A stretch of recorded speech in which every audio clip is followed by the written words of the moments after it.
بات کرتے ہیں تحریک انصاف کی رہنما فردوس عاشق امان صاحبہ سے. فردوس صاحبہ، اس ٹویٹ پر مجھے شرم آتی ہے، شرمندگی ہوتی ہے. ہمارے وفاقی وزیر ہیں، کبھی معافی مانگتے ہیں، کبھی کچھ. آپ کا جواب کیا ہے اس ٹویٹ پر؟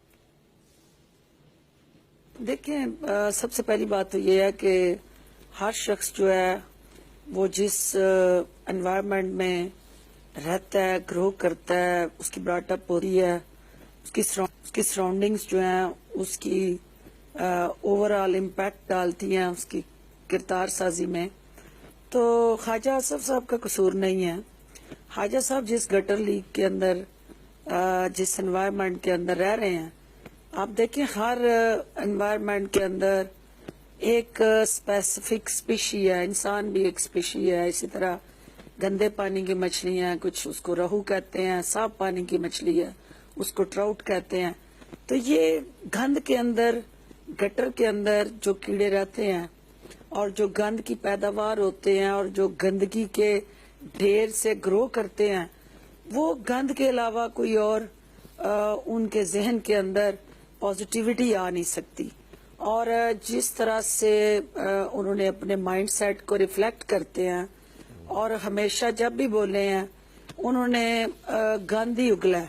تو گند کی پیداوار سے گٹر لیگ کے اندر، گٹر کے اندر سے جنم لینے والا ایک گندا کیڑا جو ہے اس کے ذہن میں اور کیا آ سکتا ہے.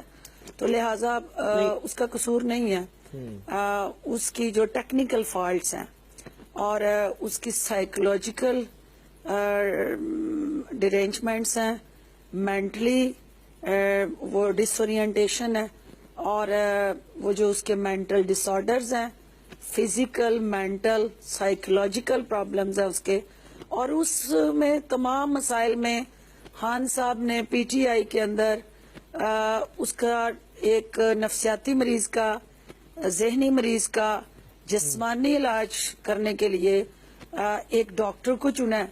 تو وہ ڈاکٹر جو ہے، جب اس کو یقین ہے کہ اب آپریشن کے علاوہ اس ڈاکٹر نے مجھے نہیں چھوڑنا، تو آپ کو پتا نا کہ جب مریض کو پتا ہوتا ہے کہ اب یہ آپریشن ہونا ہی ہونا ہے، تو وہ ادھر ادھر کی آخری مطلب ادائیں دکھا رہا ہوتا ہے کہ کسی طرح ڈاکٹر صاحب کسی کوئی طریقہ اور اختیار کر لے، میری آپریشن سے جان چھوٹ جائے. یعنی آپ سے خطرہ محسوس کریں. جو زبان انہوں نے استعمال کی ہے یہ انڈیکیٹ کرتا ہے کہ وہ فرسٹریٹڈ ہے، وہ ڈپریشن میں ہے، اور یہ اس وقت سیاسی طور پہ اپنے مستقبل کے حوالے سے مایوس ہیں. اور سیالکوٹ میں ان کو اپنی سیاسی موت وقوع پذیر ہوتی نظر آ رہی ہے.